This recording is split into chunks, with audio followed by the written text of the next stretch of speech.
नमस्कार, times of Swaraj में आप सबों का स्वागत है और मैं हूं संतोष सिंह। और आज हम टाइम्स ऑफ स्वराज में बात कर रहे हैं कि सिद्धार्थ बाबू ज्यादा होशियारी में आप पूरे विभाग को जो कानूनी लफड़े में फंसा कर रख दिया। देखिए, हम शुरू से कह रहे थे कि जिस तरीके से ये नियम कानून की धज्जी उड़ा रहे हैं, जिस तरीके से पूरे प्रोसेस के बीच में, प्रोसेस शुरू होने के बीच में प्रोसेस को बदल दे रहे हैं, नियमावली को बदल दे रहे हैं, ये पूरे विभाग को फंसाएंगे एक न एक दिन। और आज वो दिन आ गया। आज हाई कोर्ट में सुनवाई है। सक्षमता पास ऐसे शिक्षक 88 शिक्षक पिटिशनर हैं जो ये हाई कोर्ट में फाइल किया है कि जिस आधार पर हम लोगों ने सक्षमता की परीक्षा दी, जिस नियमावली के तहत, जिस कैबिनेट से अप्रूव्ड नियमावली के तहत हम लोगों ने परीक्षा आयोजित हुई, हम लोगों ने परीक्षा दिया और परीक्षा में मेरिट के आधार पर जिला का आवंटन हुआ और हम लोग उस जिला में काउंसलिंग भी करा लिए। और जब पोस्टिंग की बारी आई तो पूरे उस प्रोसेस को ही सिद्धार्थ जी ने बदल दिया है। आज सुनवाई होने वाली है और जो स्थिति है, जो कोर्ट से खबर आ रही है, महाधिवक्ता पीके शाही भी इस तरीके के बदलाव से खासे नाराज है।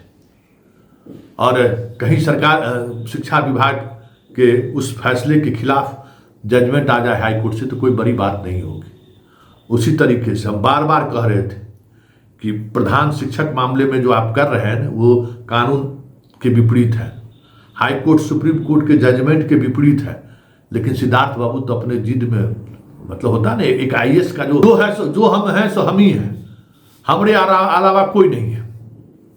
तो ये जो एक माइंडसेट होता है ना आईएएस लोगों का, उस माइंडसेट की वजह से कभी कभी विभाग, जिस विभाग में ऐसे अधिकारी आ जाते हैं, उनको बड़ी परेशानी का सामना करना पड़ता है। सिद्धार्थ जी के आने के बाद सबसे ज्यादा मामला हाईकोर्ट गया है शिक्षा विभाग। वैसे भी शिक्षा विभाग हाईकोर्ट जाने में बदनाम वैसे ही है, शिक्षक लोग वैसे ही बदनाम है। पाठक के समय में थोड़ा कम हुआ, पाठक का हनक भी था, पाठक के डरे लोग हाईकोर्ट जाता भी नहीं था। लेकिन यहाँ तो पाठक के समय में जो गया तो सुप्रीम कोर्ट तक चल गया। देखो बेचारी बबीता चौरसिया है, वो सुप्रीम कोर्ट मामला डबल बेंच कहाँ उसको जजमेंट होने के बाद भी उसको खिलाता रहा पाठक। लेकिन सिद्धार्थ कई ऐसे फैसले लिए हैं जो देखिए, एक बीच में आप प्रोसेस बदलने के लिए कई बार हाई कोर्ट का भी जजमेंट है, सुप्रीम कोर्ट का भी जजमेंट है। आप प्रोसेस परीक्षा लिए, परीक्षा हम लोग पास किया, जिला अलॉट हुआ और उसके बाद फिर नियम बदल दी कि 10 गो अनुमंडल का चॉइस, जो मामला फंसा हुआ है। इसी तरीके से आरक्षण का लाभ हमको जहां मिलेगा हमें मिलेगा, चाहे हम टॉपर रहें या कुछ भी रहें। अगर आरक्षण के लाभ मिलने से हम बेहतर पोजीशन पर पहुंच सकते हैं तो हम वो लाभ लेने के अधिकारी हैं, वो हमारा राइट है। लेकिन उन्होंने उस राइट को भी नहीं माना। वो भी मामला हाई कोर्ट पहुंच गया है, जल्द इसी महीने में वो सुनवाई हो सकती है। शिक्षा विभाग का 17 से अधिक मामले का सुनवाई इस महीने में होना है, अलग अलग पिटीशन के कर। और उस वजह से विभाग परेशान है। सब कहते ना 10 से लेकर 20 तक में हम सब कॉलेज अलॉट कर देंगे, तो कॉलेज करते हैं, स्कूल अलॉट कर देंगे। आज कितना तारीख हो गया, कहाँ गया उसका अलॉट? कोई और जो बंदरवा सब है इनका, जो ब्रेकिंग खबर चलाने वाला, कहाँ गया ब्रेकिंग खबर? कहाँ गया ब्रेकिंग खबर? क्यों नहीं चल रहा है ब्रेकिंग खबर कि क्या हो रहा है, नहीं हो रहा है विभाग में? ऐसे विभाग नहीं चलता है। और इस तरीके से विभाग चलाने की कोशिश जिसने भी की है ना, वो फेल हुआ है। भाई, आप सुप्रीम पावर नहीं है। इस डेमोक्रेसी में भी बहुत सारी चेक एंड बैलेंस है जिसका आपको पालन करना होगा। आए नहीं कि हम अपना इकबाल पाठक की तरह जो होगा नियम कानून। अरे पाठक तो कुछ करने से पहले उसका नियमावली बनाता था, पूरा एक प्रोसेस, जो लीगल प्रोसेस है उस प्रोसेस को पूरा फॉलो करता था और उसके लिए पूरा वकीलों की टीम वो रखता था। भाई, तबादला नियमावली बदल लिए, फिर अपने तरीके से। अरे भाई, किस तरीके से आप कैबिनेट से अप्रूव लिए थे? उस समय भी हम सवाल खड़ा किए थे कि आप कैबिनेट के अप्रूवल के बगैर जो आप नियमावली बना रहे हैं ना, वो नियमावली से के पाठक का नियमावली रद्द नहीं हो सकता है। वो नियमावली ऑलरेडी क्या कह सकते हैं कि कैबिनेट से अप्रूव्ड है। कई तरह के सवाल उस समय में खड़े हुए और अभी भी सवाल खड़े हो रहे हैं। सब काम देख लीजिए, जितना काम विभाग का है सब काम फंस गया। जांच से लेके जो पाठक के समय में लूट मचा, सबरसेबुल से लेके सब चीज में सब जांच फंस गया, सब तरह के जांच फंस गया। बिहार दिवस के मौके पर जिस टेंडर को लेकर विवाद हुआ, योगेंद्र सिंह लंबी छुट्टी पर चले गए, वो विवाद अब एक अलग तरीके का शक्ल लेना शुरू कर दिया है। जिस एजेंसी को देने को लेकर योगेंद्र सिंह ने आपत्ति जाहिर की थी, जिस एजेंसी को उसने काम देने से मना कर दिया था, उस एजेंसी को लाभ पहुंचाने की बात सामने आने लगी है। तो कई तरह के विभाग के अंदर भी उतार चढ़ाव चल रहा है। योगेंद्र सिंह लंबी छुट्टी पर चले गए, ऐसा थोड़ी होता है। एगो दूगो को बहाल किए हैं। और देख लीजिए सिद्धार्थ जी, आने वाले समय में कभी आपके यहाँ भी ईडी का खेल होगा, पहुंचेगा ईडी। ये जो रिटायर होने के बाद जो आप किए हैं ना, दोनों को जो स्पेशल पावर दिए हैं, कभी कुछ कोई निर्णय में कुछ गड़बड़ी हुई तो अभी देख लिए ना, भवन निर्माण विभाग से लेकर सब विभाग में जितना हम ही खबर चलाए थे सारे को हटाना पड़ा ना।